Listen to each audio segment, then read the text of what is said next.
Hi guys, good evening. Welcome to this expected question series, which is going to be there especially for the foreign medical graduates. FMGE exams planned within some 2 weeks or 3 weeks of time is there for you. So my point here is, how do we proceed further and how do we start learning pharmacology? Voice is coming. Mute. Expected question series, which is going to be there especially for the foreign medical graduates. Just a minute, guys. So 3 weeks of time is there for you. Hi Bhavin, hi Dinesh, how are you? Thank you so much. Thank you so much for joining back. Thank you so much. And hi Selva, hi. Is there anyone else? Yes. So we'll start with how to have a faster revision with pharmacology within this time which we have. I just want to tell you that, see, as per pharmac is concerned, it is purely based on memory and logic, right? Everything is going to be there inside your brain. Whenever you see a question in pharmacology and you will be having a hunch that it might be the right answer, don't worry, please go for it directly. The chances of the distractor to be making you haywire is very much lesser. So there is more chances that you might be putting up the right question, right answer, if you have learnt the pharmacology at least somewhat better from your second year or from during the preparation in your for your exams. So please be sure that yes.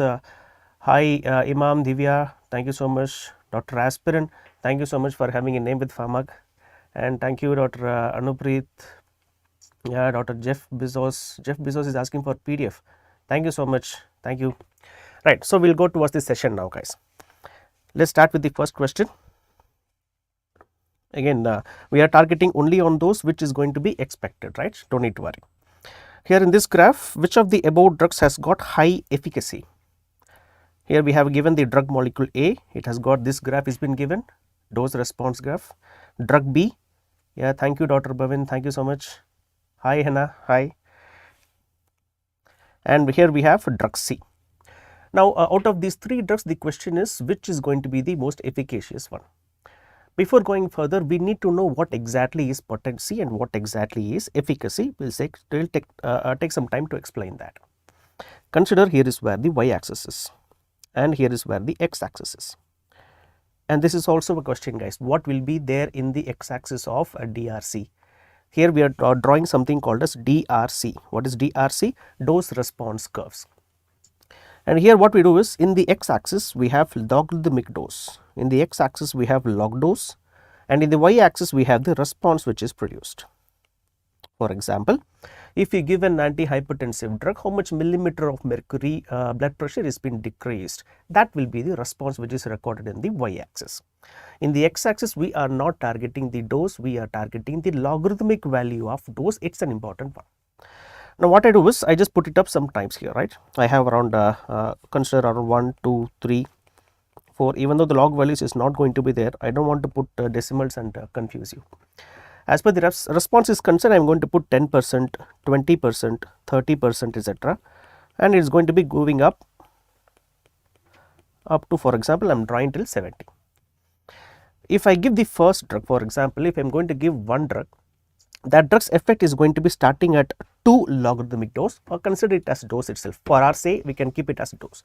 Consider the effect is starting at the dose of 2, and the effect and the response which is produced is slowly increasing and it has reached up to a maximum of this level. Now I am going to administer a second drug, and this drug is not producing the effects at the value of 2. The effect is going to be starting from 5. Now what will happen here? This drug, for example, it has got a maximum response. The maximum response is very much higher, and this is how the graph is which is going to look like for the drug molecule B. Here I am drawing drug molecule B, and this is drug molecule A.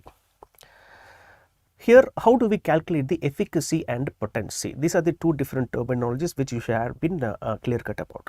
Efficacy is the maximal response which is produced. Efficacy is the maximal response which is produced because of drug molecule A or every individual drug molecule. For example, for drug molecule A, the maximal response which is produced is what? 40 or 40% or 40 millimeter, any values which you want to put it up. On comparison, drug molecule B, we can just compare it. Here we have seen a larger decrease and higher decrease or a higher response is being seen with the drug molecule B. and this is what we used to call them as the efficacy of drug molecule B. So, compared to A and B, which drug is more efficacious? Drug molecule B is efficacious, which means the efficacy is decided by y axis, upper deviation of y axis. Is that clear? Upper deviation of y axis. As the efficacy moves towards in the up, is going to be more efficacy, simpler one. What about potency, guys? The potency is nothing but the dose which is necessary to produce 50% of the efficacy, or to say 50% of the maximal response. Shall we just put it under? Now consider what is the let's see what is the potency of drug molecule A. What is the maximal response which is produced? 40%. What is the 50% of it? 20%. Just take 20, put it up in towards the graph, put it up downwards towards the x axis. This is point number x. Let's do one more thing, right? 50% of what? The maximal response. Let's see what's the potency of drug molecule B. What is the maximal response here? 70. What will be the 50% of that? 35 will be the 50% of that. So, which means 35, just put some line towards B and put it up down towards the x axis. Here is where the point y is. So, compared to these things, which one do you think tend to produce 50% of its maximal response at the least dose? Very simpler, like the first graph which we have drawn, that is A will be having the highest potency, which means the potency is going to be represented in the x axis, and the left deviation of the x axis tend to be explaining maximum potency. Clear? Only one thing you have to take home, guys. The point is, here I have given the 50% based on the definition which has been there, and that is why I have been telling that to you. So, here you have to remember that efficacy means the upward, as much upward deviation is there for the y axis, maximum efficacy will be there. As much leftward deviation in the x axis, that much maximum potency is going to be there. The question might also be asked, which is going to denote a maximal potency? Leftward deviation or rightward deviation in the x axis. Do not get confused, the leftward deviation is going to be indicating maximum potency. And among these two, efficacy and potency, which is going to decide the drug of choice? For example, consider I have two drugs. The first drug is going to be drug molecule A, second drug is drug molecule B. The B is going to be more efficacious, A is more potency. Which is going to decide the drug of choice for a particular condition is? Yes, anyone, guys?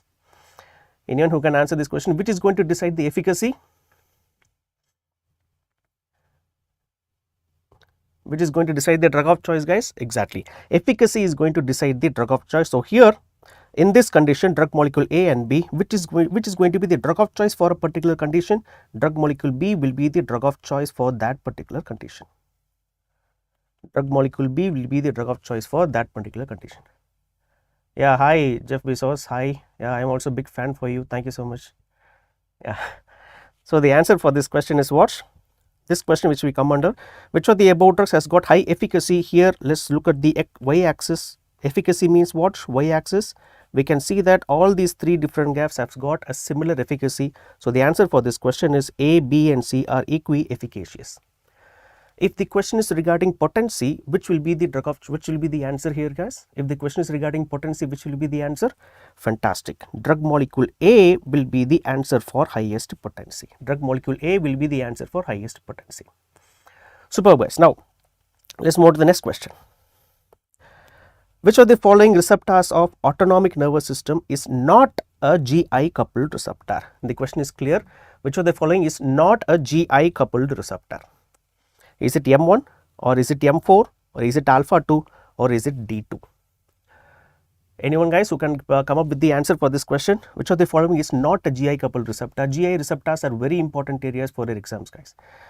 So, here what we are going to do is we are going to explain the answer for this question, and we are going to tell what all the different GI coupled receptors which you have. Do not worry, the key is going to be there with you. Yes, superb, superb, guys. I think majority of you have answered it right. We will just go inside, we will go inside that. Yeah. Now, we will see about what are the different GI coupled receptors which we have currently. Based on the neurotransmitters, guys. First, what is the GI coupled receptor for acetylcholine? GI coupled receptor for adrenaline, dopamine, serotonin and histamine. This is going to be the final notes for you. No need to worry. There is going to be enough, right? No need to get confused, because each time we have to go and search for what is a GI coupled receptor, right? I'm just going to make it easy for you. I'm just going to give a full list of that. As per acetylcholine is concerned, which is going to be the GI coupled, M2 and M4. These two are the GI coupled receptor for acetylcholine. For adrenaline, alpha 2 is the GI coupled receptor. For dopamine, D2 and D3 and D4. These three receptors are GI coupled receptor. These three are together called as D2 like receptors. These three are together called as D2 like receptors. 5-HT, we have 5-HT1 and 5-HT5. These two receptors are GI coupled receptors for serotonin, whereas for histamine, H3 and H4 are GI coupled receptors.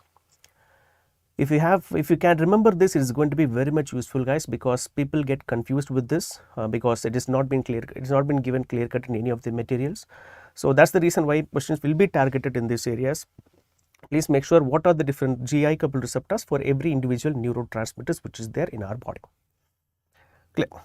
Will you be posting the PDF in the group? Of course, Dr. Shushma. After the session is completed, we'll just take it will take some time because I'm doing it in OneNote, right? We can understand the difference. So we have to take a screenshot of every individual key which I'm drawing, and then we'll compile it and we'll post it. Please give some maximum of 10 or 12 hours. By tomorrow morning, it will be ready for you. I hope that has given the answer for you guys. Thank you so much. Now, so the answer for this question is what? Which of the following receptors of autonomic nervous system is not a GI coupled receptor? M1 is not a GI coupled receptor because M1 is actually a GQ coupled receptor. Now, what about the natures of these individual receptors, guys? What is actually a GS? What is a GQ? And what is a GI? See, GS is going to be activating a particular G protein, and that is alpha S. Alpha S in turn is going to activate an effector organ, that is adenylyl cyclase. Adenylyl cyclase in turn tend to increase cyclic AMP, which in turn will be producing many different responses, but most importantly you have to remember it tend to produce smooth muscle relaxation and cardiac muscle contraction. This is the basis of cyclic AMP. What about GQ coupled receptor? If that receptor is stimulated, it stimulates alpha Q protein. Why is it called as GS and GQ? Because the nature of the alpha protein is alpha S and alpha Q. That's the reason for the name called as GS or GQ. When alpha Q is stimulated, it is going to be stimulating PLC or phospholipase C. Phospholipase C in turn is going to be increasing the levels of IP3 DAG.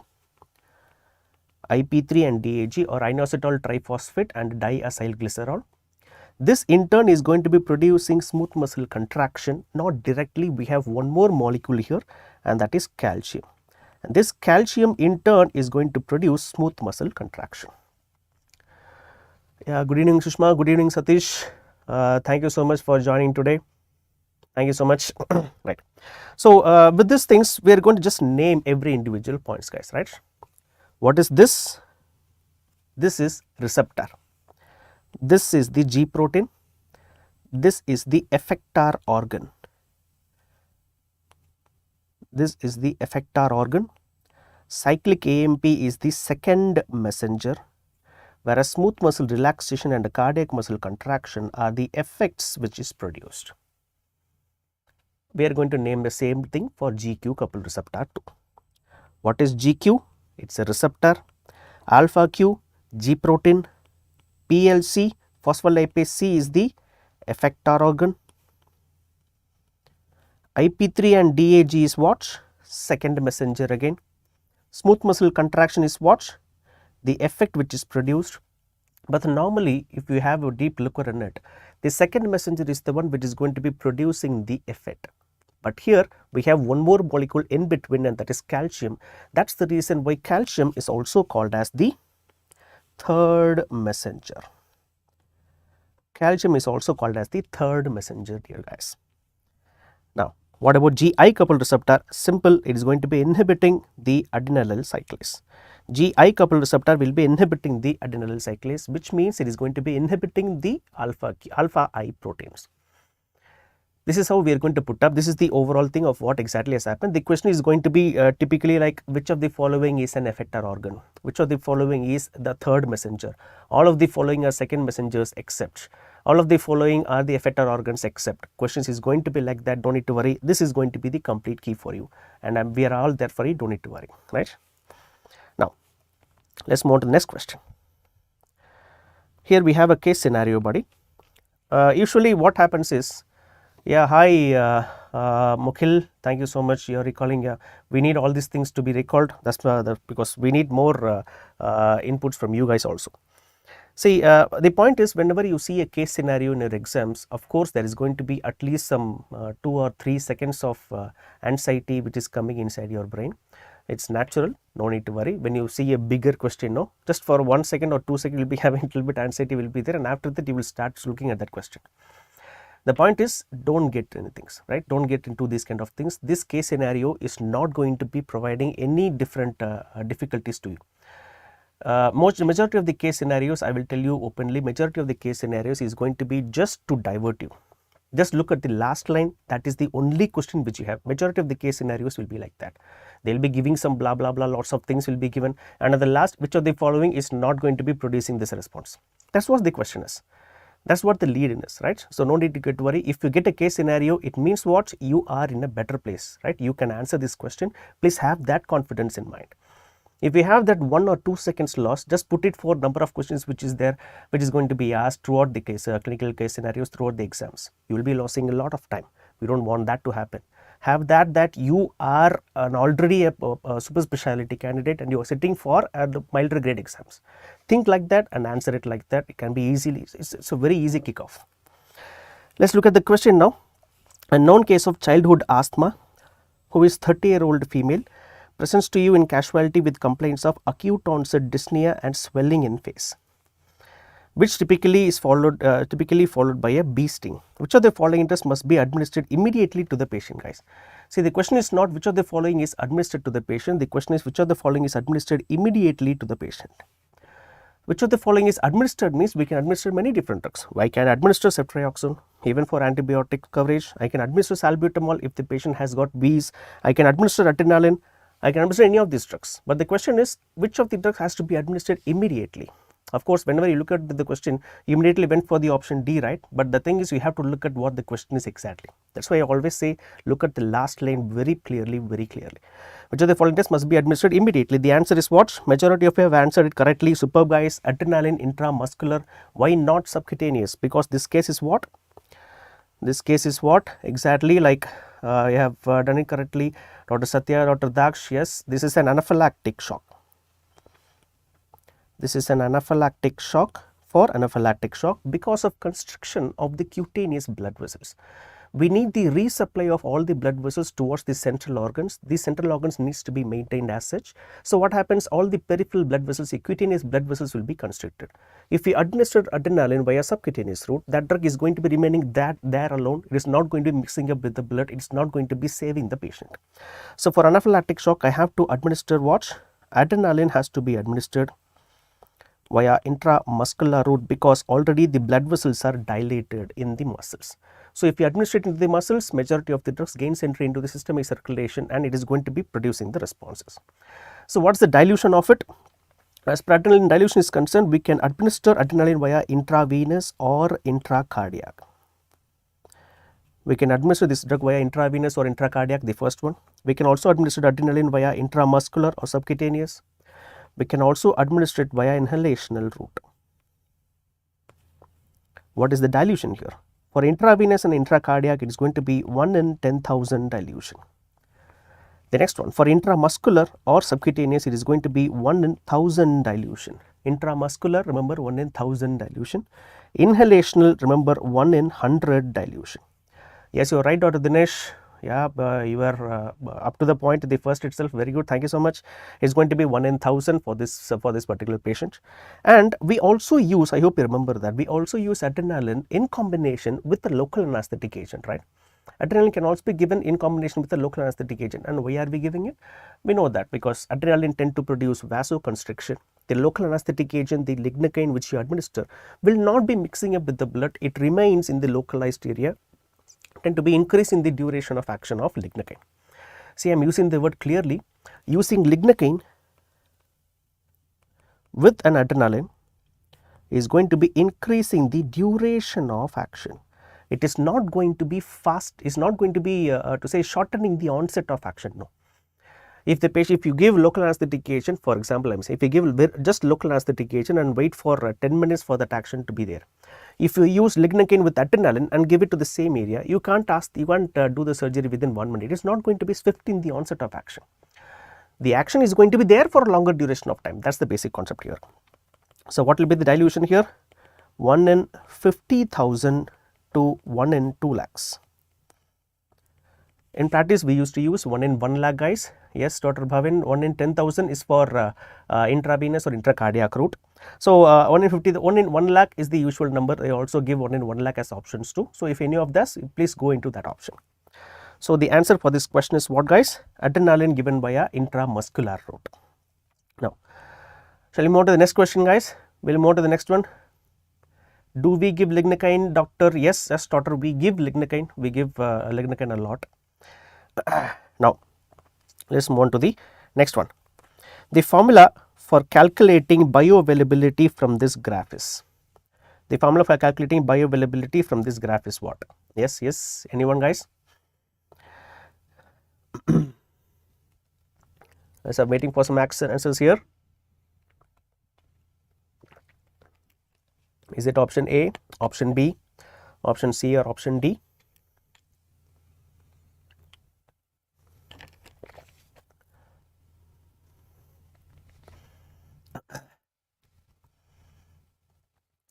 Yes, I am getting some answers. B.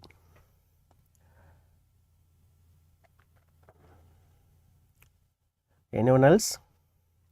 A. Yeah. So, this is what a typical confusion looks like. Area under the graph is bioavailability. Yes, Dr. Jeff, you are right. A, C, B, right. So, I think majority of you are still under confusion of what exactly is this. We'll take some time to explain that. See, guys, again, this is nothing but a plasma concentration versus time plot. This is a plasma concentration versus time plot, which means, consider I have a tablet, I take it via peroral route, this drug gains entry into the intestines, and from the intestines it is going to be slowly gaining entry into the blood, and you are taking a blood from the veins and you are calculating how much milligram of drug is there in that blood. So, which means the concentration is going to be slowly rising up from 0. Initially it was 0, 1 milligram will be coming inside into the blood, 2 will come inside, 3 will come inside. So, slowly the concentration will be rising up, and at one point of time it is going to be decreasing. Why is it decreasing out? Because the drug is going to get metabolized and excreted. One more point is there, guys. The increase in graph is because of what, and the decrease in graph is because of what? The graph is increasing because of absorption. The graph is decreasing, the graph is on down slope, it is because of distribution, metabolism and excretion. Please note that distribution also is responsible for decrease in the graph. Down slope of the graph, distribution also is a responsibility for it. But when you administer the same drug via intravenous route, you take up 100 milligram, you put it up into the veins. On the other side, if you just take it up, you can see 100 milligrams in that, right? Which means the graph is going to be starting from the top.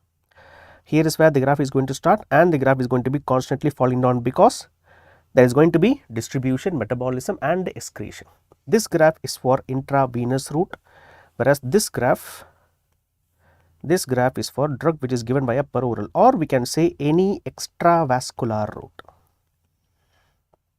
Any extravascular route, this is how the graph is going to look like. And most importantly, we can see that for intravenous route there is no concept called absorption, right? For intravenous routes there is no concept called absorption, because what exactly is absorption? Movement of drug molecules from the site of administration into the blood, that will be called as absorption. Here, what is the site of administration here? Site of administration itself is blood. So, where else where is a concept called absorption here? There is no absorption here, but there is something called as 100%, right? What is that? 100% will be the bioavailability. 100% will be the bioavailability for intravenous route.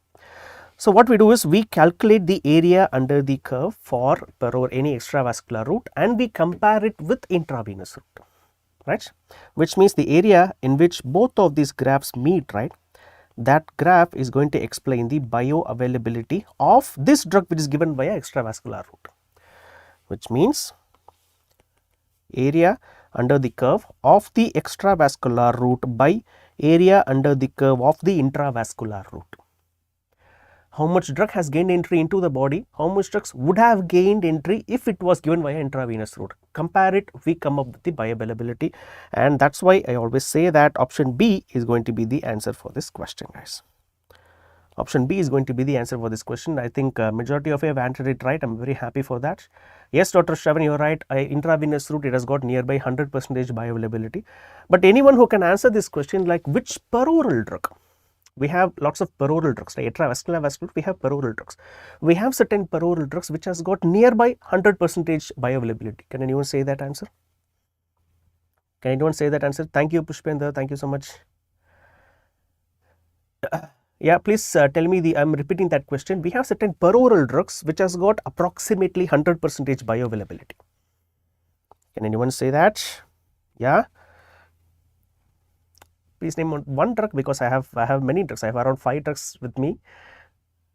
Superb, guys. I have got some answers. Levofloxacin. Kirti, you are right. Levofloxacin, very good. Levofloxacin is an antibiotic which has got approximately 100% peroral bioavailability. So this is out of this NTG. Daksh, good, superb.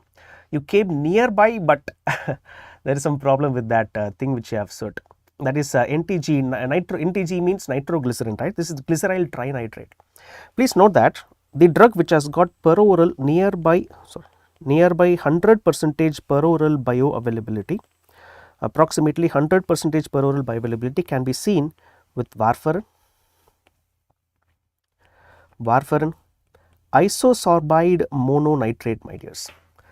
Superb, guys, superb, right. Ashwini, I think you are right. Of course, Dr. Satya and Dr. Sataj, your doubt is very much common, very much things, because that is what the question is going to be targeting on. Glyceryl trinitrate has got the least peroral bioavailability, but even after that we give it, but it does not mean like it has got nearby 100% bioavailability. Isosorbide mononitrate has got nearby 100% peroral bioavailability.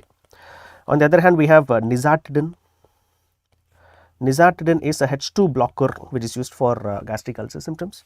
We also have levofloxacin, fantastic answer by you guys. And also we have oxazolidinones. Anyone who can say what this actually means? What exactly is oxazolidinones? Yeah, guys, what exactly is oxazolidinones? Ashwini, you are right, it's isosorbide nitrate, isosorbide mononitrate, right? It's not isosorbide dinitrate, it's isosorbide mononitrate. Fantastic. What exactly is oxazolidinones? Yeah, I'm waiting. Okay, now I'll give you a clue, right? I'm just going to take up this highlighter and I'm going to highlight this particular part. Now, can anyone guess? Any drug which is ending with this word? Any drug which ends with this word? Yes, Dr. Kavi, you are right, protein synthesis inhibitor, but name some drug. You know that drug. I am damn sure that you know that drug. Fantastic, Dr. Kavi, you have come up. Anyone else who can find out? Yes, exactly. The answer is linezolid. Linezolid has got approximately 100% peroral bioavailability. Fantastic, Pushpendra, you are right. Fantastic, Aspirant, you are right. Monsieur Dr. Daksh, you are right, buddy. The answer is linezolid. Clear? Now, let's move to the next one. A patient was receiving linezolid given for VRSA. Exactly, it is given for vancomycin resistant Staph aureus 2. A patient was receiving insulin and acarbose for diabetes mellitus and developed hypoglycemia. Which of the following should be used as a treatment for hypoglycemia for this patient? Yes, guys, so we'll move into the theory first. What are the adverse effects of insulin? Insulin tend to produce what? Hypoglycemia.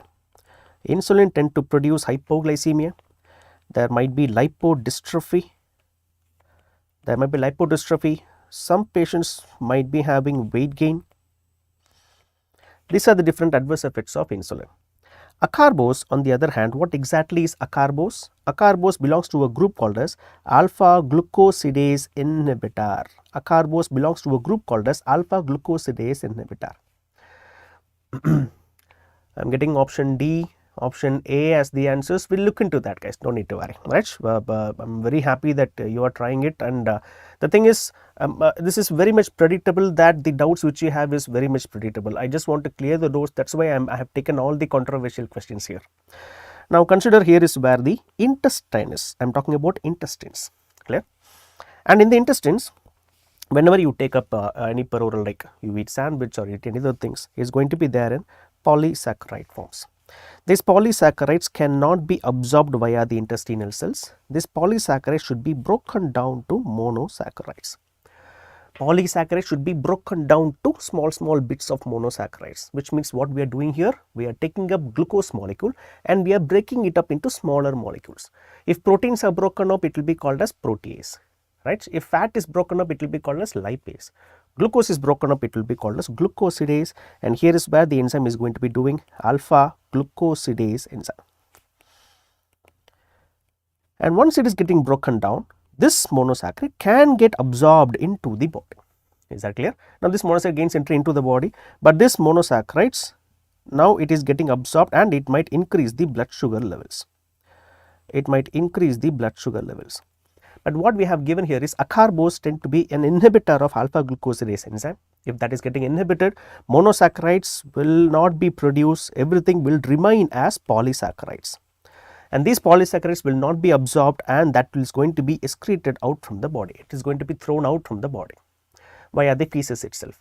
As we have more of polysaccharides in the rectum, the bacteria, the intestinal microflora which is there in the rectum and anal canal tend to be utilizing, or even in the large intestine, tend to be utilizing these polysaccharides and start replicating, proliferating, leading on to flatulence as an adverse effect. Flatulence as an adverse effect. So which means, what are the classical points here, guys? Alpha glucosidase inhibitors, drugs includes acarbose, we have voglibose and miglitol. Acarbose, voglibose and miglitol, all these three drugs are alpha glucosidase inhibitor. It might produce flatulence as an adverse effect. It might produce flatulence as an adverse effect, and these drugs tend to be inhibiting the alpha glucosidase enzyme. Now this patient is on treatment with both the insulin and alpha glucosidase inhibitor drug, and the patient has landed up in hypoglycemia. Now if the patient takes any polysaccharides, do you think that blood sugar tends to rise up? No. Why? Because the alpha glucose has already been inhibited, right? It's already been inhibited in the intestine. Even if the patient takes food or starch or galactose or even sucrose, these kind of things, even if the patient takes, everything will remain within the intestine itself. None is going to be broken down to be absorbed into the blood. So the treatment of hypoglycemia in this patient is administer monosaccharides via peroral route. Among this, which is a monosaccharide, my dears? Exactly, glucose is going to be the answer for this question. Option C is going to be the answer for this question. Very good, you have come up, you have understood the concept. That's happy, I am very happy with that. So option C, glucose will be the answer. You administer it via peroral route.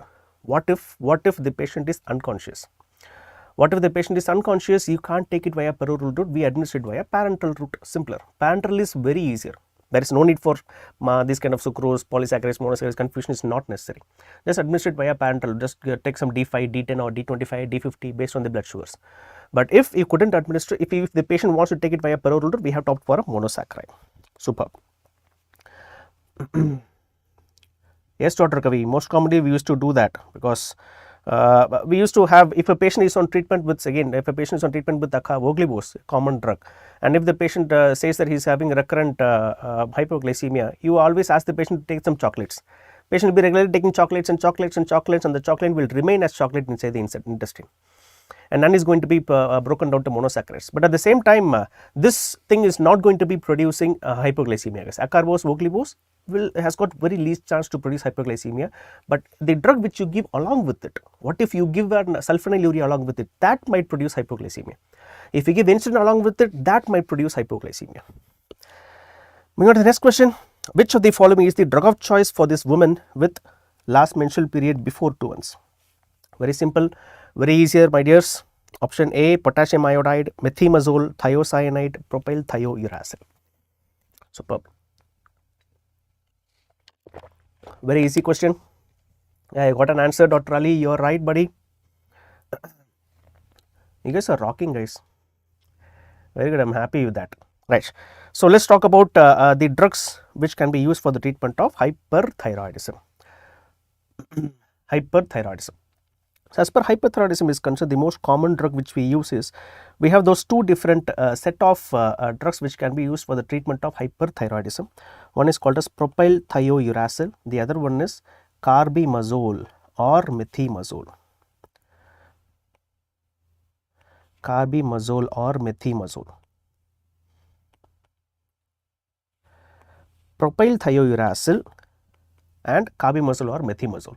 Among these two, carbimazole and methimazole tend to be 10 times more potent than propyl thiouracil. Propyl thiouracil is very least potent agent, but this is safer to be administered in pregnancy, whereas this carbimazole or methimazole tend to produce teratogenic adverse effects.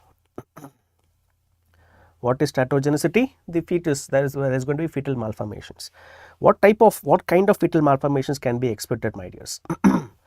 The teratogenicity because of methimazole and carbimazole can be, the patients or the fetus might be having choanal atresia or aplasia cutis, loss of skin development in your scalp, right? We can be given a image also based on the aplasia cutis, and also there might be fetal goiter.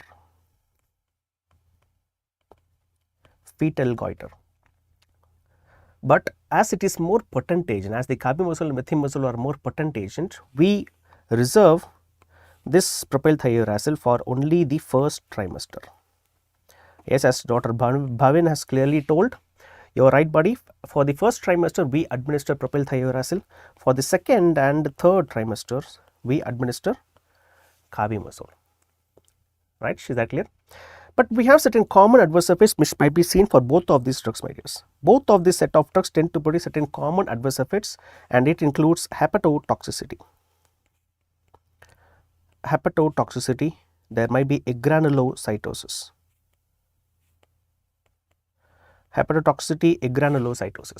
But among both of these drugs, which do you think tend to have maximum hepatotoxicity, my dears?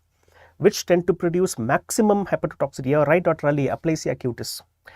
Which tend to produce maximum hepatotoxicity? Yeah, propyl thiouracil tend to have more hepatotoxicity as compared to carbimazole.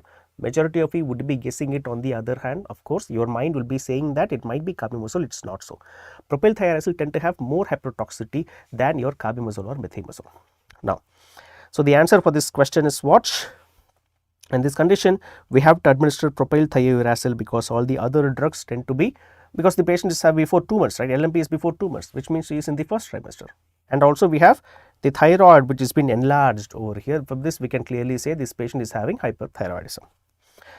Now the next question. Yes guys, a 76-year-old patient. Yeah, whenever you see this question, suddenly you got that anxiety, right? I can see that, no need to worry. It's very simple. You are the master of it. Have that in mind and then look at that question. 76-year-old patient, an old age patient. Rheumatoid arthritis and chronic heart disease is being considered for treatment with procainamide. What exactly is procainamide? Procainamide is actually a class 1 antiarrhythmic agent. Class 1 antiarrhythmic agent. She is already receiving digoxin, hydrochlorothiazide and potassium supplements for her cardiac condition. If this patient should take an overdose and manifest severe acute procainamide toxicity, now this is a case of what? Class 1 antiarrhythmic poisoning patient. Class 1 antiarrhythmic drug poisoning patient, and with markedly prolonged QRS, which of the following should be given immediately? So this is a case of what? Class 1, that is an antiarrhythmic drug poisoning. In terms of overdose, what we should do, which drug must be administered? Again, I am having certain mixed answers. Jeff Bezos, Ali, Dr. Ali, Dr. Aspirin, I don't know whether you answered for this question or the previous question. I'm sorry, buddy. I'm just looking at the answers. Dr. Kavi going for option D. Good. Right. So, we'll explain that concept. No need to worry. So, we have 4 different classes of antiarrhythmic agents. I hope you remember that, right? Well, I remembered it with this mnemonic. Nabi's protocol. Nabi protocol, Na is first class 1 antiarrhythmic, beta blocker is class 2 antiarrhythmic, potassium channel is class 3 antiarrhythmic, calcium channel is class 4 antiarrhythmic agent. Sodium channel blocker, beta blocker, potassium channel blocker, calcium channel blocker. All these 4 are your class 1, 2, 3, 4 antiarrhythmic agents. Among class 1 means it belongs to sodium channel blocker, right? So, if a patient has landed up in too much of toxicity of sodium channel blockers, I have to make sure that I just administer a sodium lactate in that patient, so that I can increase the concentration of sodium necessary to produce the depolarization, so that the cardiac muscle can contract. And also I want to make sure that why did I use only sodium lactate here? So, the treatment of poisoning of class 1A is we have sodium lactate. Sodium lactate. Why do we use only sodium lactate? Why not any other acid molecule? No, we don't use it. We use only sodium lactate. Why? Because we want to induce an alkalinicity on the area where the cardiac muscle is going to be. This alkalinicity will prevent the further progression of adverse effects, further progression of toxicity related effects of procainamide or class 1 antiarrhythmic agent. Procainamide, have you heard of it somewhere, guys? I hope you have heard of it somewhere, called as SHIP. SHIP. What is that mnemonic? Anyone?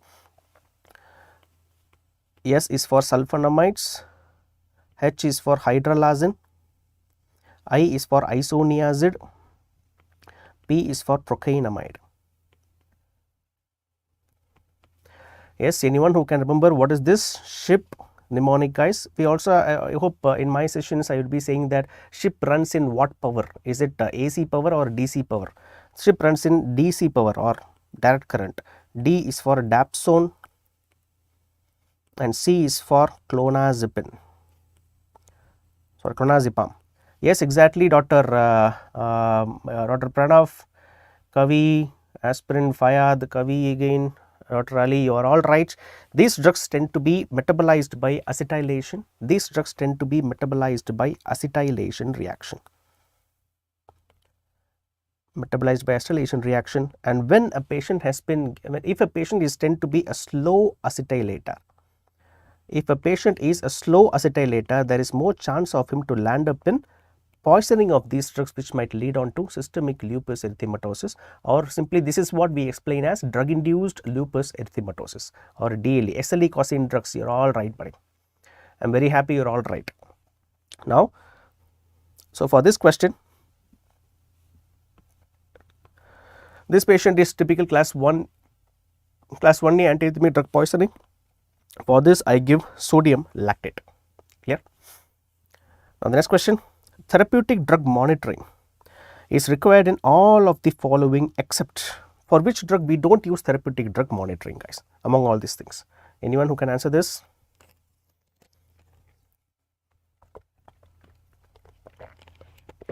Yes, buddies. I heard some message like your messages are getting late. No need to worry. It's just a small lag which happens because the live recording and the thing which you see in the YouTube channel, there is some small delay will be there. That's why delay is not from your side, delay is from my side.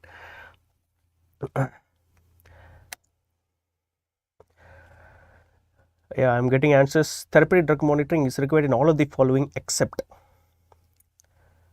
B. They have certain doubts like D. Right. The point is, as the option is metformin, you could easily found out. What if I put one other option? You will get confused. See, I will explain that, guys. These are the different drugs for which we need to have a therapeutic drug monitoring. We need to do therapeutic drug monitoring. So, basically what exactly is therapeutic drug monitoring, guys? Therapeutic drug monitoring means, of course, many of you would have understood that If a patient has been diagnosed as hypertensive, and if you give a particular drug dose, previously the BP was around 200 millimeter Hg. Now you give a particular drug dose, it is decreased to 150. You increase the drug dose, the BP decreases to 130. You increase the drug dose, the BP decreases to 90. So you slightly decrease the dose, so the BP now is around 120 or 130. You did this, right? How did you did this? Because we have a value from which I can calculate how much dose is necessary for that patient to produce the response. But what if the patient has been diagnosed as a psychosis? Right? What if the patient has got any other thing like any other central nervous system related side effects like Parkinson's? In those conditions, I can't grade it, right? It's purely a CNS based symptoms. So in those conditions, I have to do therapeutic drug monitoring, which means after administration of drug dose, I take up the blood, I give it for therapeutic drug monitoring, I give it for sampling, and I find out how much milligram of drug is attained in the plasma. And that is what we used to call them as therapeutic drug monitoring, my dears. Yes, you're all right, buddies. Thank you so much. Hi, bro. Dr. Ronak Rathod, hi, bro. Dilip owns the van, car and a gen cycle. DI is for digoxin, LI is for lithium, phenytoin, theophylline, van is for vancomycin, car is for carbamazepine, gens is for gentamicin, cycle is for cyclosporin and tricyclic antidepressants. Clear? So, these are the differences for which we have to do therapeutic drug monitoring measures. If you have any other better mnemonic, please go with that, right? This is a thing which I used for remembering things. Move on to the next question, guys. Here, erythromycin is given in intestinal hypermotility because erythromycin is given in intestinal hypermotility. Yeah, okay, I also retract my hi, bro. Right, okay. So, erythromycin is given in intestinal hypermotility because anyone? Anyone, guys? It increases bacterial count, decreases bacterial count, it binds to adenylyl cyclase, it binds to motilin receptors. Yes, I'm waiting for the answers, my dears.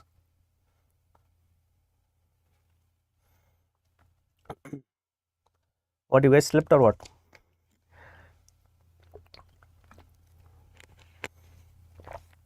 Satya Prakash, you are my guy, mate. You are my guy. Dr. Ali, thank you so much. Superb. Dr. Kavi Rasi, very good. Fantastic, buddies. Right. I will explain the concept. It's simpler, very simpler, very basic concept. Consider here is where the gastrointestinal tract is. Here is where the upper GI tract is. I am not drawing a lower GI tract. Please remember, I am drawing an upper GI tract. Here is where the esophagus is. We have the stomach. We have the intestines. Whenever the drug, that is azithromycin, is given, it gets diluted, disintegrated in the stomach. It moves into the intestines. From there, it is going to get absorbed. It gets absorbed into the blood vessels. It gets absorbed into the blood vessels. Now, it is there inside the blood vessels. But what about those doses which has not been there in the blood vessels? Those drug molecules tend to bind with certain receptors which is there on the surface of the upper GI tract. I am not talking about lower GI tract, I am talking about upper GI tract. These drug molecules will bind with these receptors, stimulate these receptors, induce motilin receptors, induces peristalsis, leading on to increased GI motility. So, thereby we can use erythromycin. Erythromycin is what? Erythromycin. What is this drug called as?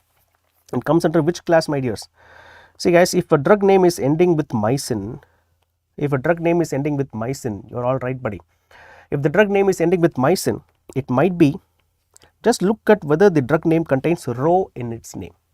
Let's see whether it is rhomycin. If it is rhomycin, then it is called as macrolides. If it is rhomycin, it is macrolide. Then see whether it contains see whether if it is a vancomycin. See whether it is a vancomycin, or see whether it contains lin in its name. If the name contains lin, L-I-N, if the name contains lin, it belongs to a group called as lincosamides. It belongs to a group called as, yeah, you are right, buddies. Dr. Babin, Pranav, Ronak bro, Ali and Satya Prakash, you are all right, it's macrolides. Right, so lin means is going to be lincosamides, and if it is not all these things, these drugs must be an aminoglycoside. these drugs must be an aminoglycoside. This is how the name is going to be moving up. If the drug name is ending with mycin, you just look whether it contains rho in its name. If there is rho, it must be macrolides. For example, we have erythromycin, roxithromycin, telithromycin, azithromycin. These are your rhomycin drugs. Then vancomycin means it's a polypeptide, sorry, it's a glycopeptide antibiotic. Lin means it belongs to lincosamides. What are those lincosamides? We have clindamycin. See, we have lin in its name. Lincomycin. See, again we have lin in its name. If the name contains lin, it belongs to lincosamides. Lincosamides belongs to a protein synthesis inhibitor. Macrolide, see, your macrolide, lincosamide, aminoglycosides, all these things are protein synthesis inhibitor, whereas the vancomycin is a cell wall synthesis inhibitor. Vancomycin is a cell wall synthesis inhibitor. Now, erythromycin is given in intestinal hypermotility because it binds to motilin receptor, and that's also one of the reason why, Dr. Kavi, you are right. Yes, the we have certain drugs which is called as metamicinal or camicinal, metamicinal are all what? These are also macrolides, but these are non-antibiotic drugs. See, the erythromycin has got its affinity with the motilin receptors, right? We find out only that part of erythromycin, take that part alone, just put a similar structure of that part and take it up as a drug which can be used for the treatment of intestinal hypermotility, and camicinal, metamicinal are an example of those drugs. Even your tacrolimus. What is tacrolimus? It's an immunosuppressant agent, exactly like macrolide with non-antibiotic use. Tacrolimus, again it contains rho, that also is a macrolide but non-antibiotic. Tacrolimus is a macrolide immunosuppressant agent. Moving on to the next question, guys. Yeah, an 82-year-old, very old age, hospitalized with creatinine clearance of 25 ml per minute. I think the kidney is also old age. It has got very less creatinine clearance. Has a microbial infection requiring treatment with antibiotics. Which of the following is least likely to require dose adjustments? You know what the question is? Which of the following is safer in renal failure? Which of the following antibiotics is safer in renal failure? That's what the about the case scenarios, clinical case scenarios. You just look at it. Even if you couldn't find out, you just try to concise this question into a single line. And that's what you will not get confused, right? If you just couldn't find the answer for that question, if you get confused, try to concise that question into an one-liner question, and from that you try to develop the answers. So, which drugs are safer to be administered in renal failure? Again, we have a mnemonic. Remember these drugs which are safer to be administered in renal failure. The antibiotics which are safer to be administered in renal failure. We have lonely dancer. Lonely is lincosamides, dancer D is for doxycycline, ampicillin, nafcillin, cefoperazone and ceftriaxone, erythromycin and rifampicin. Erythromycin is nothing but your macrolide group of drugs. If these drugs, see, there are only two major routes of elimination, guys. Either the drug needs to be excreted out via urine or the drug must be excreted out via feces. There is no major other use. Yeah, I'm getting some answers. Option B, Dr. Nia, Satya, Jeff, Ali, Vicky, Ronak, bro. Yeah, thank you. Just wait for it. I will just go with that. I will just explain the concepts here. So, these drugs are to be safer to be administered in renal failure. Why? Because these drugs are metabolized by the liver, excreted out in bile via feces.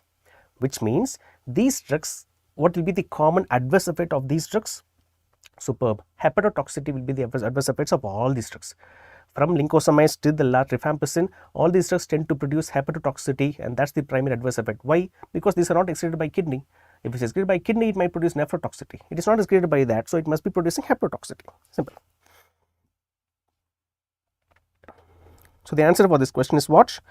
You are all right. Ceftriaxone is the answer for this question. Yes, you are right, buddy. You are right, Dr. Satya. Jeff, ceftriaxone is safer to be administered in renal failure. A 45-year-old female complains of a high-grade fever, chills. Yes, Dr. Clarithromycin also. Yes, Dr. Mogil, you are right. Clarithromycin also is going to be a macrolide antibiotic. Clarithromycin, right? A 45-year-old female complains of a high-grade fever, chills, rigor and altered sensorium for the past 2 days. Presence during the monsoon season.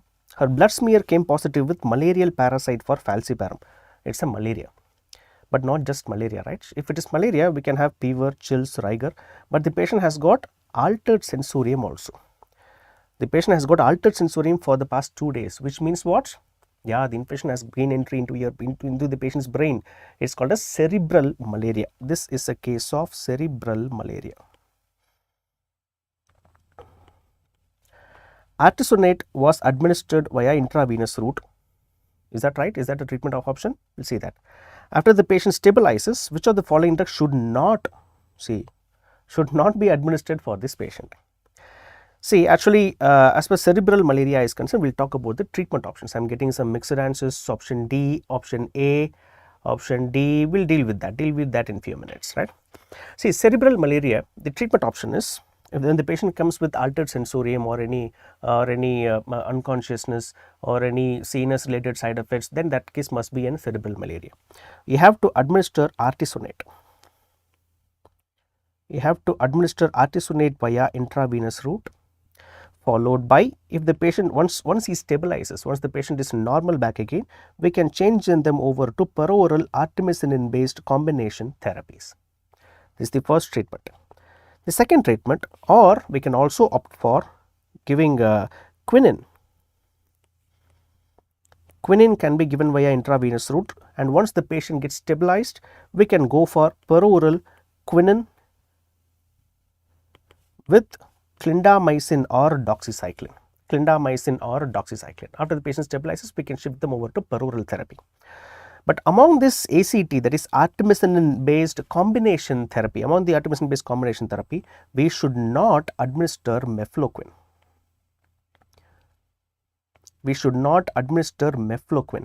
And why is that? Why? Because mefloquine tend to have neuropsychiatric symptoms, neuropsychiatric disturbances.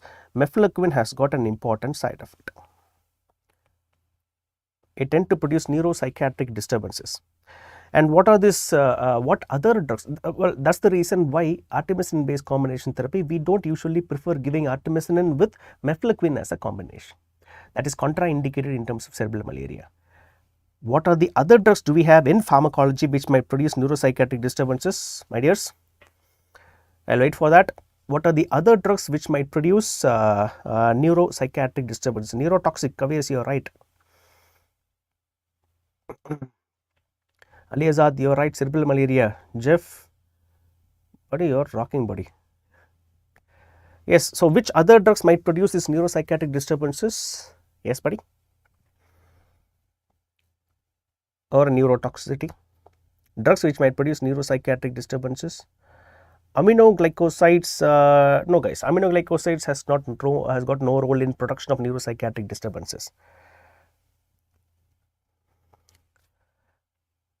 Right, I will explain that. Amphotericin B, neuropsychiatric disturbances will not be seen, but amphotericin B might produce renal toxicity, right? Nephrotoxicity can be seen, but neuropsychiatric disturbances, I will explain that. The first drug we have just told that is mefloquine. The second one, cycloserine. What is cycloserine? Cycloserine is a drug which might inhibit bacterial cell wall synthesis. And also we have montelukast. Yeah, the famous drug which everyone has taken now, we have prescribed it very commonly. Montelukast might be there might be neuropsychiatric disturbances, but not like the patient is not going to be running here and there, right? He is not going to be killing everyone. Montelukast, in children there is going to be agitation will be there, and adults there is going to be headache. This also will come under your neuropsychiatric disturbances, my dears. Now, so for this question, which drug should not be administered for cerebral malaria? That's the one liner here. Artesunate with mefloquine should not be administered for this patient. Now moving on to the next question. Yeah, we'll move up. I don't want to waste time, I suppose. All of the following tend to produce this condition except, what is this? Gum hypertrophy, right? Is that right? This condition is called as gum hypertrophy. We can see the gum are getting hypertrophied. Which drugs will not produce, right? That's what the question is. All of the following tend to produce except. Three major sets of drugs. Everyone knows, everyone in your mind, you are having phenytoin, right? Phenytoin, everyone knows. But we have certain other drugs which might produce this gum hypertrophy, and that's what the concept of this question is. Yes guys, I think already the answer has been underlined there. I don't know whether that's why you have found it, or if you have found it really, that's I'm very happy with that, Dr. Bhavin, Krishu and Ali. So gum hypertrophy, it can be, we have immunomodulator agents, we have anti-epileptic drugs, and we have calcium channel blockers. Calcium channel blockers, all these three tend to produce gum hypertrophy. Immunomodulators, we have cyclosporin, tacrolimus. But cyclosporin, if you come across an option which contains both cyclosporin and tacrolimus, and if the question is which will not cause gum hypertrophy, you can go with tacrolimus. Because if it contains two of these options, we can go with tacrolimus will not produce. Only cyclosporin has got more tendency to produce gum hypertrophy. Anti-epileptic agents, we all know about phenytoin, right? We all know about phenytoin. Phenytoin tend to produce gum hypertrophy. But apart from that, what are the other drugs? Even carbamazepine tend to produce that. Phenobarbital has got a propensity to produce this. V-gabatrin, the option, we have that in the options, right? That also might tend to produce, V-gabatrin also might tend to produce this gum hypertrophy. Calcium channel blocker, we have verapamil, diltiazem, and some dipin drugs like nifedipine also might tend to produce gum hypertrophy when it is used for a longer duration of time. So, here the answer for this question is what? Tegaserod. What is tegaserod, my dears? Tegaserod is actually a 5-HT4 agonistic agent. This drug is currently not being used, it is currently banned. Why? Because there is more chances of development of MI and stroke.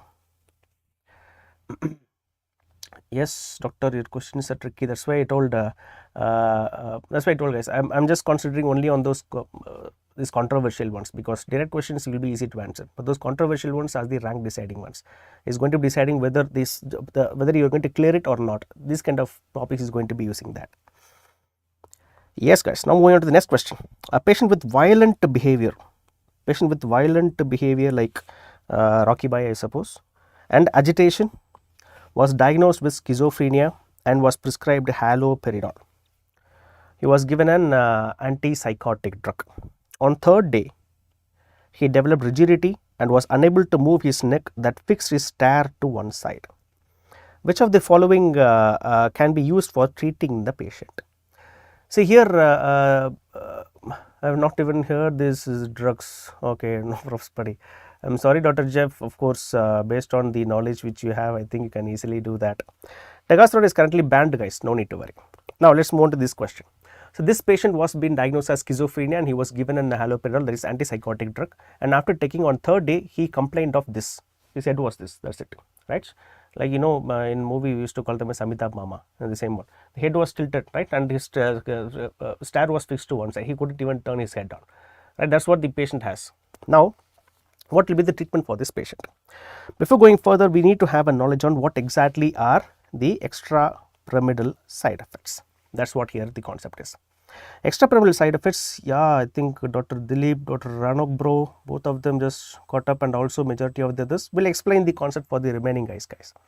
So, extrapyramidal symptoms are nothing but the most important area where question definitely is going to be asked at least once in your lifetime, but of course the question will be there, right? Extrapyramidal side effects can be of three different types. It might be those side effects which can be seen after days to weeks of antipsychotic therapy, or weeks to months of antipsychotic therapy, and months to years of antipsychotic therapy. Which is going to, because why am I writing that in the onset of action, guys? Because you might be confused, you might be easily confused with the ways they use the terms, right? Fixed eyes, fixed, the neck is rotating, the oculogyric crisis. They'll be using lots of terms to confuse you, but they can't confuse you with the onset of time taken for that adverse effects onset of action, because it's a fixed value. That's why we have classified this based on this thing. Yeah, that's why we have classified this based on this concept, guys. So, from days to weeks, the patient might be having acute dystonia. The patients might be having Parkinson's. Yes, it might be seen even on weeks of therapy. Then the patients might develop akathisia. What is akathisia? Subjective or objective restlessness without agitation, right? If we have restlessness with agitation, no, if you are walking here and there with agitation, then your name will be called as Singham Surya, right? But here it is not so. You don't have any agitation, no. You're just having you're having restlessness. You couldn't sit down. You're constantly shaking your legs here and there. That's what akathisia is. Weeks to months of therapy. When it is given at weeks to months of therapy, then we can expect neuroleptic malignant syndrome, NMS, neuroleptic malignant syndrome. When it is given for months to years, we can expect rabbit syndrome. Also, some patients might develop tardive dyskinesia. These are very important, guys. We can expect at least one question from this area. Tardive dyskinesia. Out of all these three, which do you think is going to be the most fatal one? Neuroleptic malignant syndrome is going to be the most fatal adverse effect. Please remember that. Which is going to be the most severe, and which is going to be the if it is developing, it is going to be irreversible in nature. Tardive dyskinesia is going to be the one which is going to be irreversible. Majority is going to be irreversible in nature. But as per this acute dystonia or Parkinson's or akathisia is concerned, for all these three, we can give an anticholinergic agent, or we can use an antihistaminic drug with more anticholinergic side effects, which means we are using the adverse effects as a treatment here, simpler. What about neuroleptic malignant syndrome? Neuroleptic malignant syndrome can be treated with dantrolene sodium. Exactly, NMS, my dears, 20% mortality, superb Nias, you are right. Dantrolene sodium. We also have bromocriptine. Dantrolene sodium, bromocriptine. Tardive dyskinesia, we have to have one important point, guys. It might be there, it might be very useful for your exams. Which antipsychotic drug which will never ever cause tardive dyskinesia? Can anyone answer, my dears?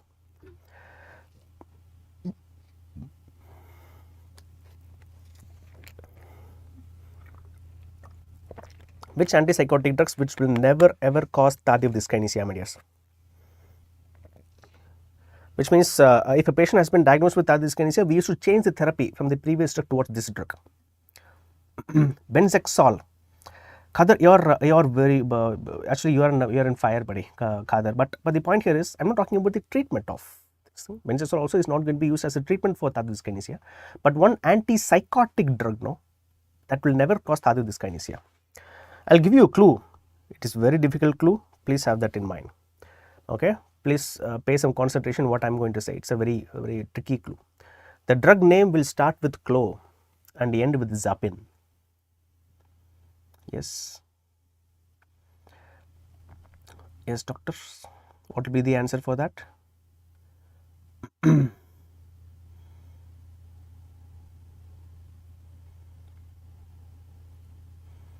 waiting, buddies.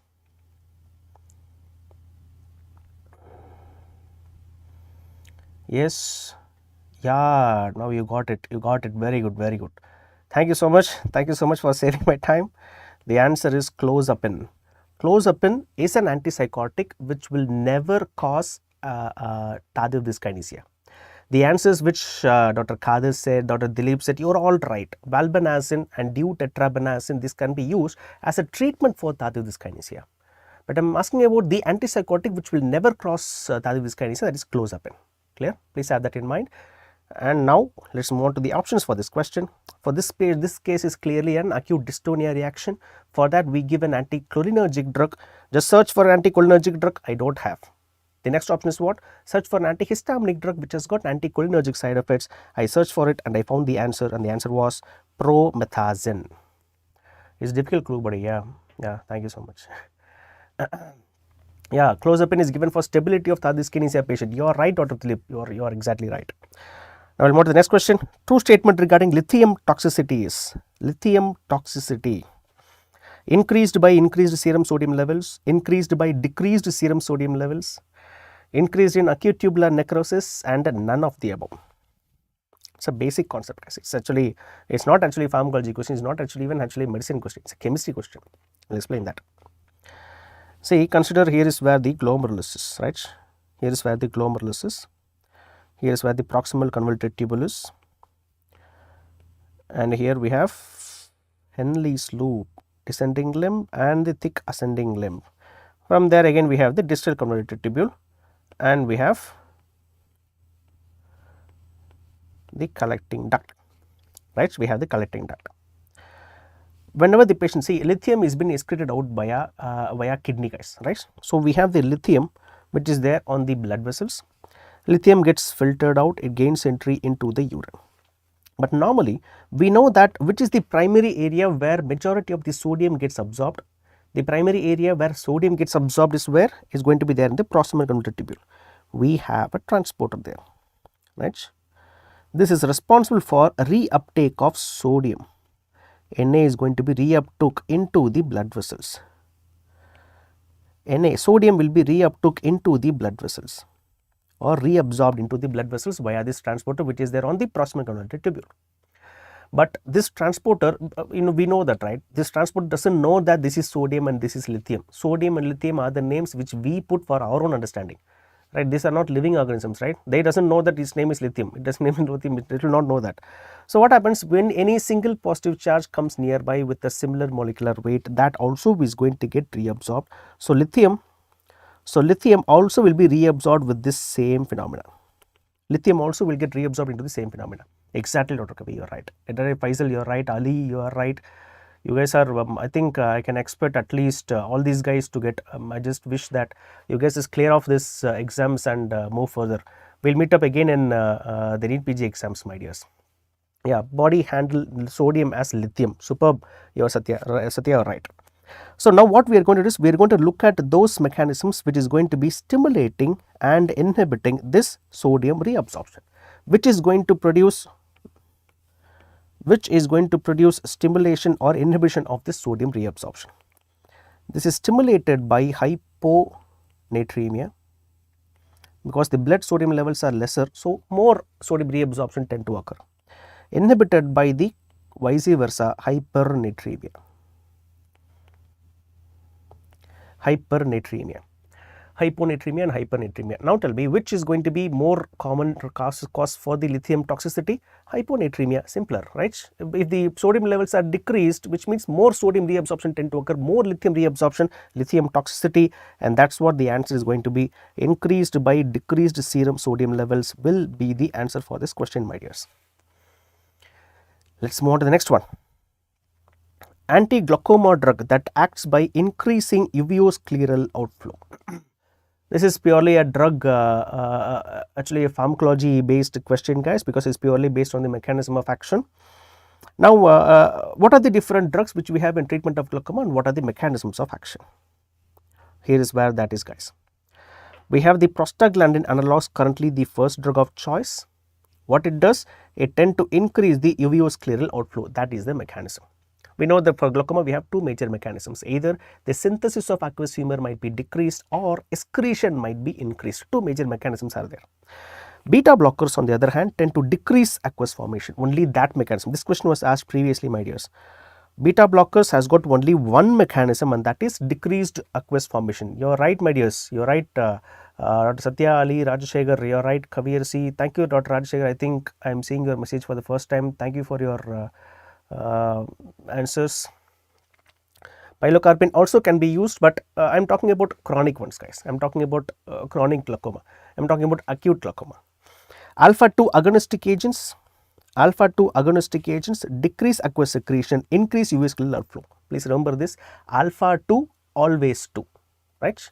Please remember with this basic concept, alpha 2 always 2, which means alpha 2 agonistic agent has got two mechanisms of action.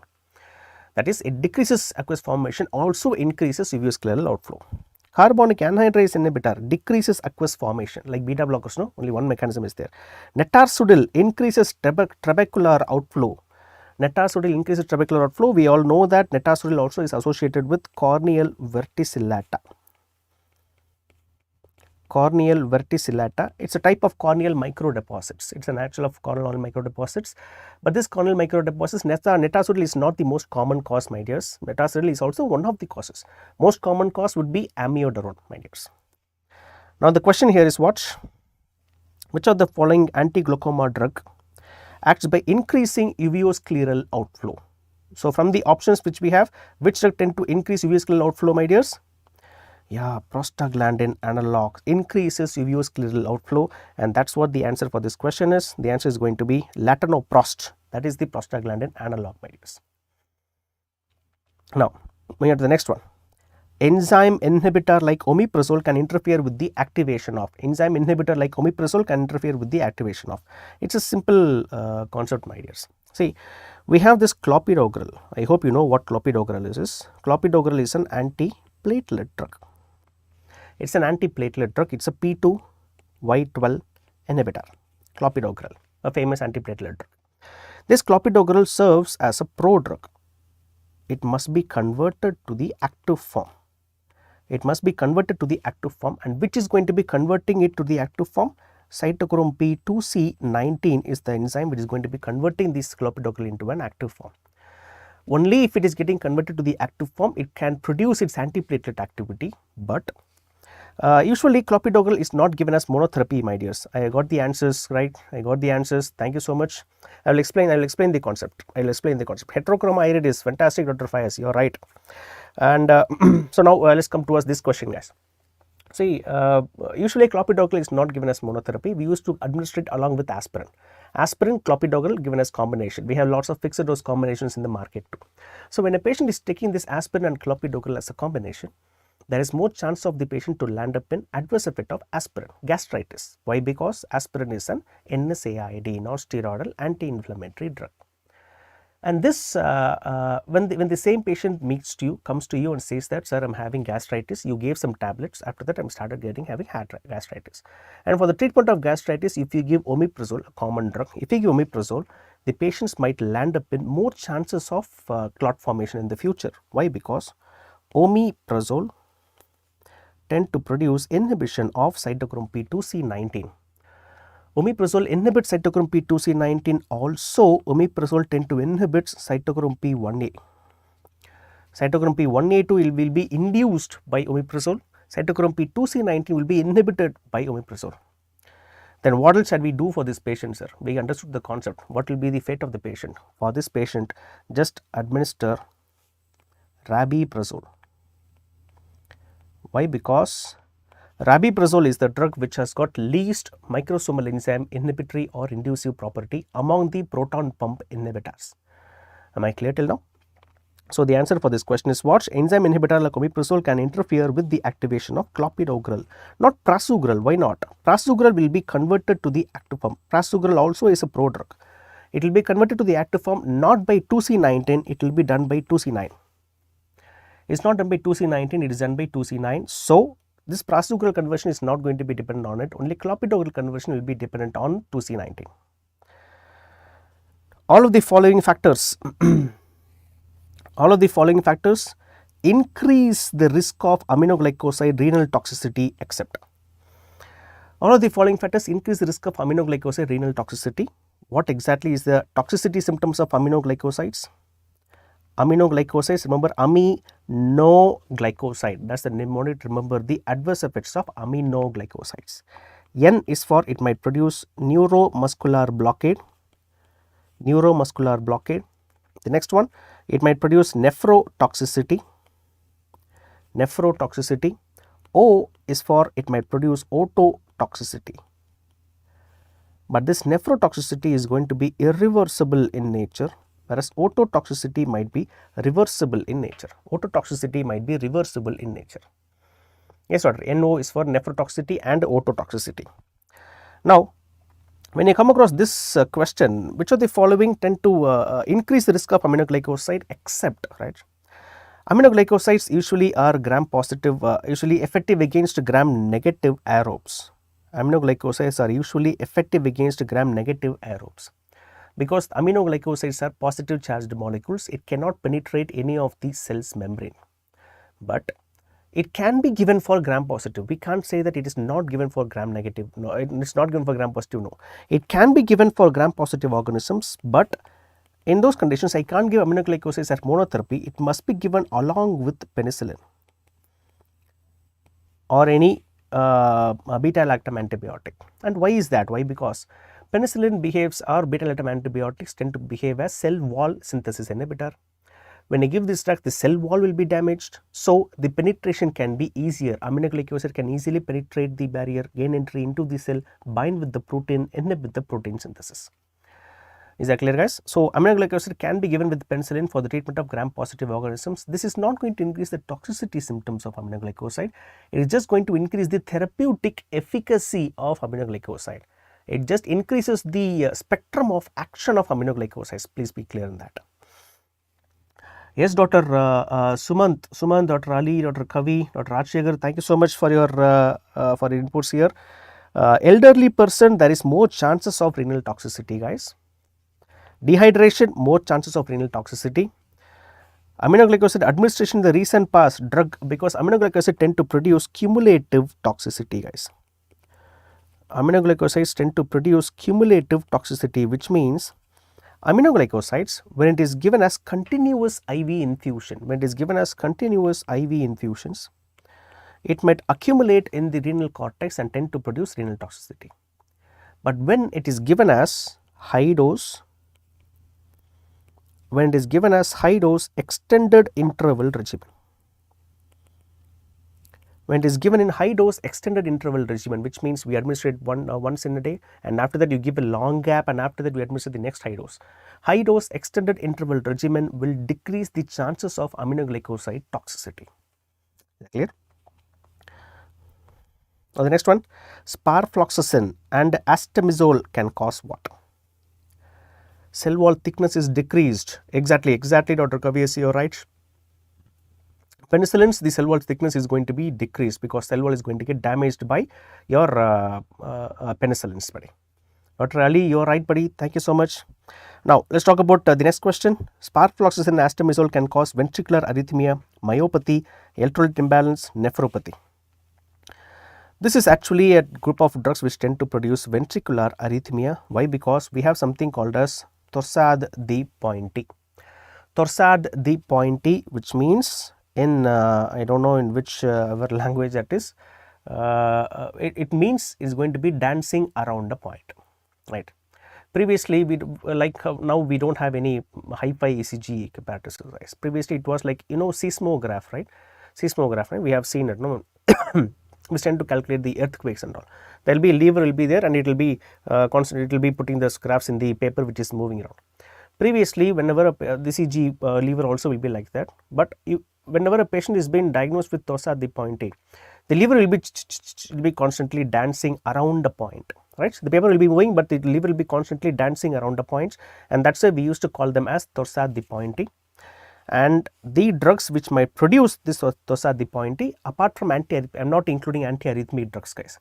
Apart from the anti-arrhythmic drugs, what are the other drugs which might produce this Torsades de Pointes or ventricular arrhythmia? We have ziprasidone, grapafloxacin, terfenadine, astamizole. All of these 4 drugs are, we can remember it with the mnemonic ZipDance in GTA. Is that clear, guys? This is how the ECG is going to look like for Torsades de Pointes. What's the drug of choice for the treatment of Torsades de Pointes? We know it's magnesium is the treatment of choice for Torsades de Pointes.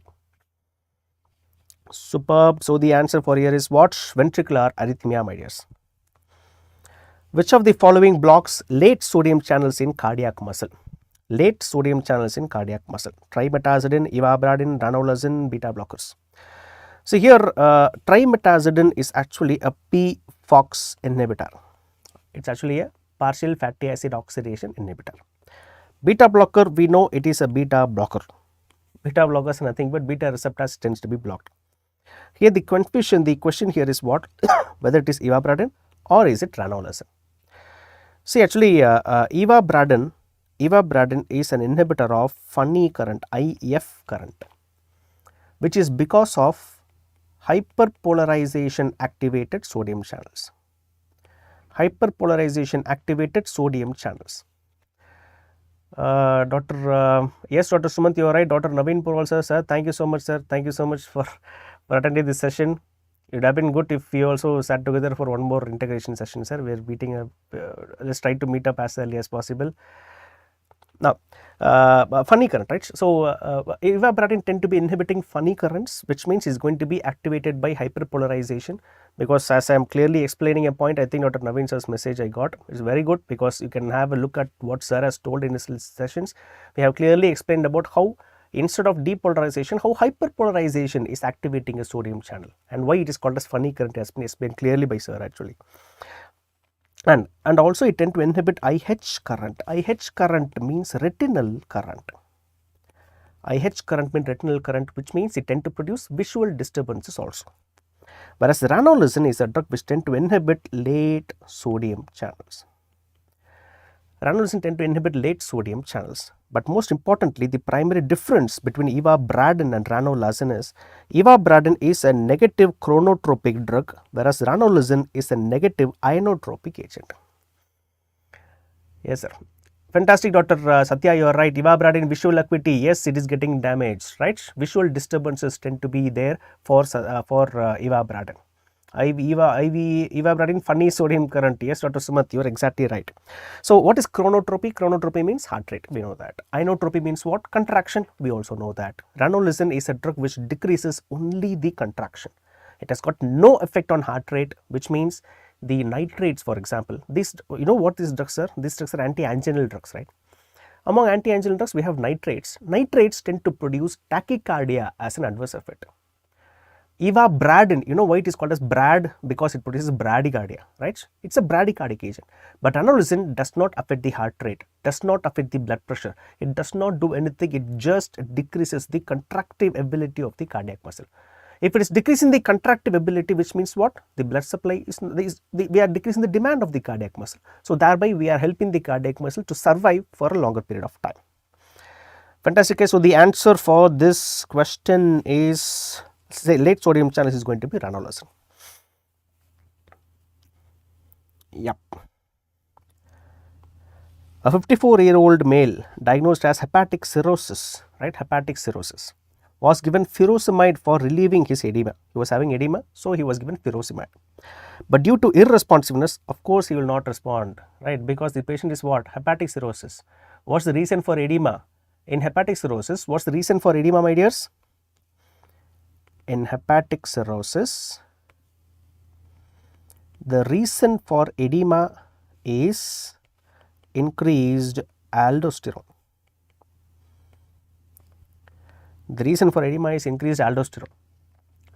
The reason here is aldosterone levels. So if you give furosemide, it's just going to be temporarily working for it, but it's not going to be a long-term treatment for that patient. He reports back to the doctor. What's the next step in management? What should you do here, guys? You have to block a drug. You have to give a drug which blocks the aldosterone receptors.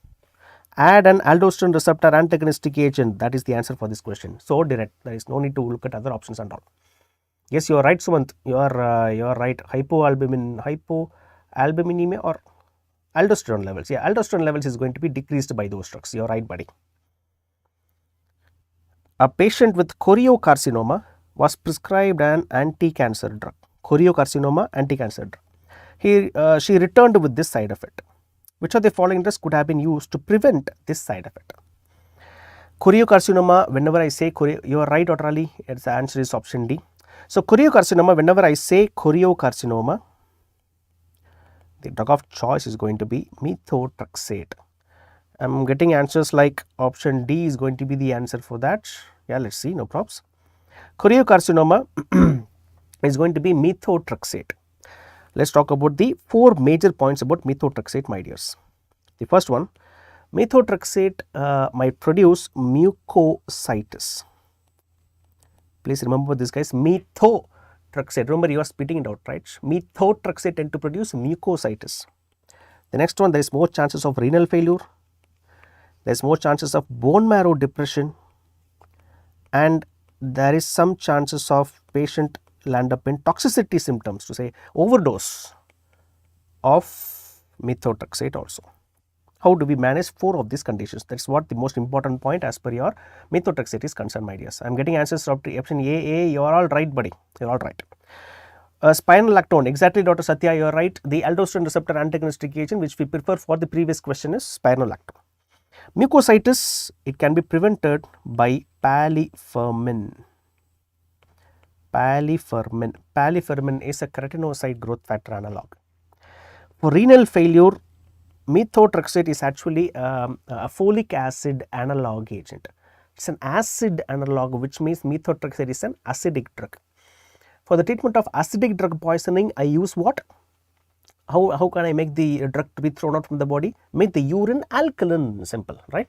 So, urinary alkalinization is the concept here. Urinary alkalinization can be used to prevent renal failure due to your methotrexate. Bone marrow depression, how can we treat it? Leucovorin. Leucovorin, also called as folinic acid. Leucovorin or folinic acid can be used to prevent the bone marrow depression. What is the last one? Toxicity or overdose. When the patient is on overdose of methotrexate, we can use glucarpidase. Please remember these drugs names, guys. These are important. Glucarpidase. If a question comes like what is glucarpidase? Glupidase, glucar, carbohydrate. Okay, it is an anti-diabetic drug. Not so. It is not an anti-diabetic drug. It is a methotrexate cleaving enzyme. It is a methotrexate cleaving enzyme, ideas. So, these are the 4 major points regarding your methotrexate. But most importantly, here the case is what? This is nothing but your mucositis. Glucarpidase guys, PIDASE dot rumor, is actually pidase. So, the answer here is what? To prevent the development of mucositis, we use what? Palifermin. Palifermin can be used to prevent this mucositis because of methotrexate. Now, the next one, which of the following drugs is avoided in a patient with pulmonary fibrosis with arrhythmia? Is it propranolol, lignocaine, amiodarone, verapamil? Buddies, this is purely a most important area, a most important question which is recurrently been asked in any of the majority of the exams regarding the amiodarone and the related side effects, amiodarone and its associated effects. Let us talk about the drugs which might be producing pulmonary fibrosis. Drugs which might be producing pulmonary fibrosis. We have a mnemonic to remember these drugs, my dears. This live video, please upload in YouTube. Yes, it will be there, my dear Dr. Kostavkar. It will be there in YouTube, no need to worry. So, the answer was avoided in patient with pulmonary fibrosis arrhythmia. Majority of you have answered amiodarone. You are right. Very good. Thank you so much. We will explain further. Remember it with this mnemonic, nice babe. Ni is for nitrofurantoin. Ni is for nitrofurantoin. Ce is for cyclophosphamide. Ce is for cyclophosphamide. B is for busulfan. A, amiodarone. A is amiodarone. The next B is bleomycin. And E, fantastic, Dr. Dana, you are right, methotrexate, yeah, it might be producing, but most importantly busulfan, bleomycin. E is for ergot alkaloids. These are the different drugs which are associated with development of pulmonary fibrosis. Let us dig little bit deeper, only one more extra point I just want to add up, the common points regarding ergot alkaloids. The common points regarding ergot alkaloids. As per ergot alkaloids is concerned, we know about ergots, ergotamine, ergotoxin, all the all the ergot drugs. But what about the ergot derivatives? These drugs are bromocriptine, cabergolide, sorry for that, cabergolide,